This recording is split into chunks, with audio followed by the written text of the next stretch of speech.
I'm Holden Douglas, and I'm going to tell you about the journey of two leaders in the Black community who do everything they can to make sure that students graduate college. Black students have a very difficult path in their college journey. There are many barriers that the media puts out on them about not being able to succeed in education.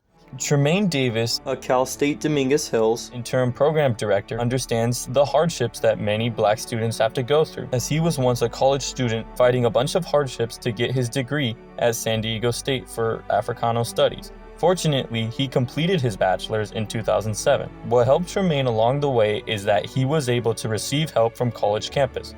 It is very important for the faculty to help Black students realize that they can accomplish their college journey and get the degree. I've never been the kind of student that was quiet about asking for help. I was seeking out resources and help along the way and refused to get no for an answer. If it was one place or department that told me no, there was going to be another department that told me yes. I haven't found that one that said yes. That was like my mentality. Like, I'm going to get to my yes. I may get through a bunch of no's, but eventually I'm going to get to my yes. That is where I think just my determination came, because it was so important for me to graduate from college and represent the change for my family dynamics. I'm someone who is a first generation college going student myself. I was the first person in my family to graduate high school. So we're not even talking about college, but just the first in my family to graduate from high school. Education has always meant something to me, and I've always been someone who wanted to find a way to pay it forward to my community and from my background and where I come from. So working in higher education has allowed me that opportunity to pay it forward. So I've always been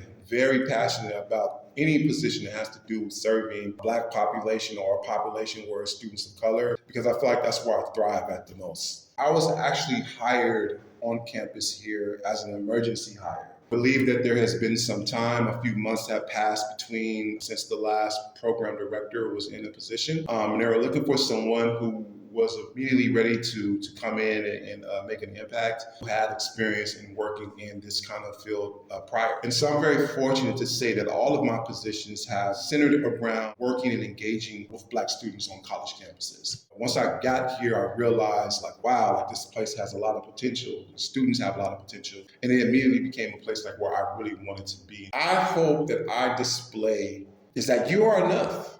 You know what I mean? You have everything that you need to be successful. I don't ever want students to think they have to change who they are, the things that they believe in order to achieve a goal. So I just do my best to ensure through what I say, my actions, my follow-up, my follow-through, that our students understand that they are enough. I think so as long as they have that, they know that, then that helps along the way, because so many of our students are still struggling with imposter syndrome. And what I try to tell our students is you're not the imposter.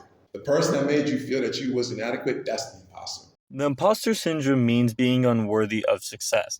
And what Tremaine is trying to say that students should not feel this way about their own abilities. They should be proud of themselves, but it is actually the media will put out many negative narratives that will put down Black students. Anytime there was any kind of information that was being shared about Black students, it always was from highest dropout rate, lowest reading performances, highest or disproportionate prison rates. There was always a correlation between Black students who drop out versus Black students who are now in jail or in prison. There's always that kind of connotation, or Black students didn't want to learn, Black students did not have the capacity to learn. It was always this narrative that was happening when I was growing up, and it's the things that I was learning was a complete counter to that. I was learning about scholars like Huey P. Newton and Malcolm X and Marcus Garvey, and Dr. King graduated early with his PhD when he was 25 years old. Everything I was learning about education and how it's being presented to me, if you are Black and you come from a certain environment, why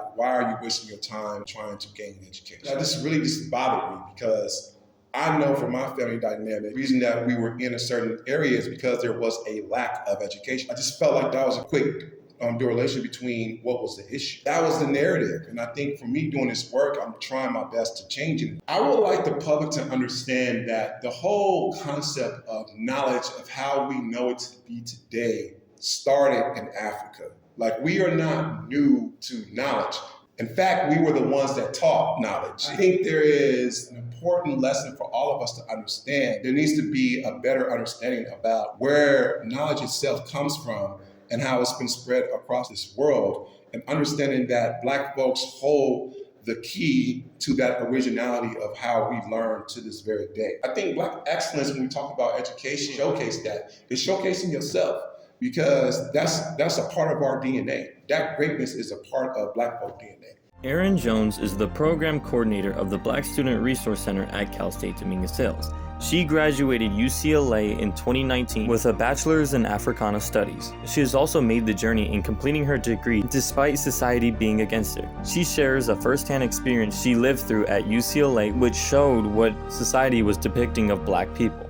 When I had got to UCLA, I met different people from different backgrounds. Like, I had enjoyed my experience so far until maybe like a month into my experience, they had threw like a blackface party. So I actually saw people put black paint on their face and like had like fake chains and like jewelry and like all the things. And this is why I realized media plays such a big role in what your perception of how other groups operate, because those were the stereotypes that in a lot of media that they chose to dress up as. Like I said, like chains. They had like stuff there, like girls, they stuffed their like butts and different things like that. And I saw them like walking across campus to Fraternity Row. And I was like a freshman, I'm like 18 years old. It's like my first semester there. And I realized that at that time, media played such a role in perceptions because when it came to stereotypes and what they perceived Black people to be and wanted to dress up or cosplay, and that's what they did. While Erin saw how the media stereotyped Black people, she realized the best way she can help combat this narrative is if she helps students get an education. When I was in school, I never had a Black Resource Center. So I didn't have a space to go and just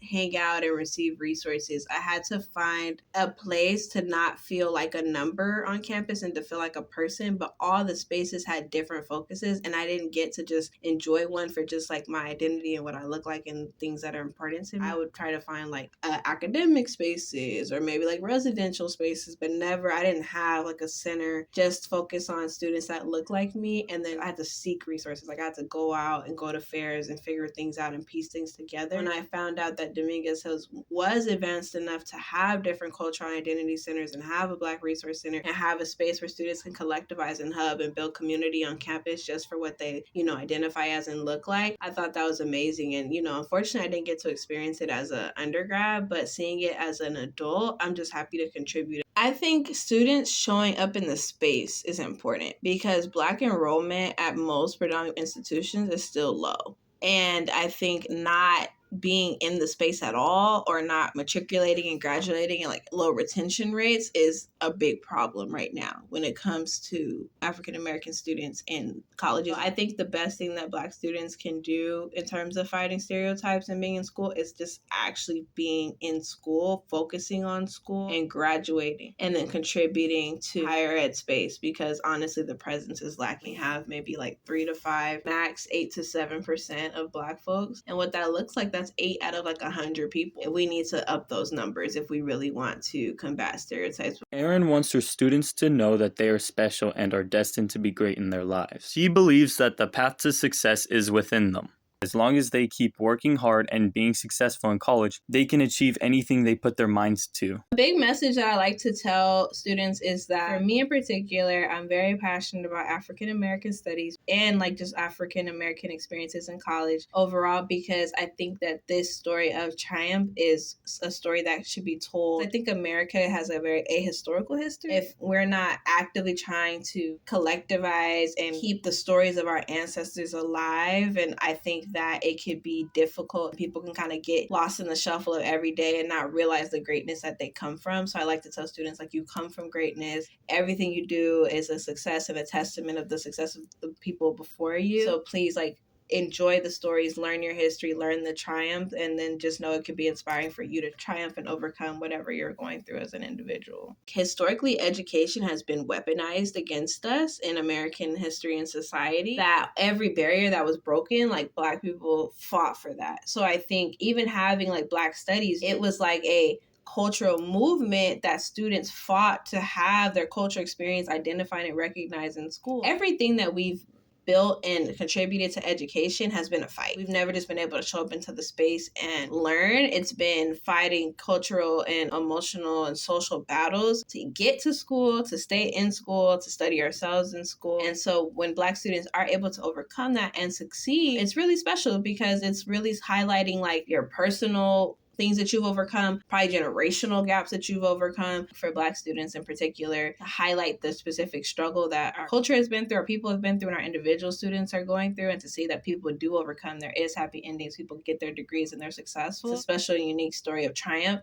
For students to triumph and achieve excellence in Black education, they must receive guidance. Tremaine Davis and Aaron Jones are two people who want to help the next generation succeed and change the stereotypes that the media puts out.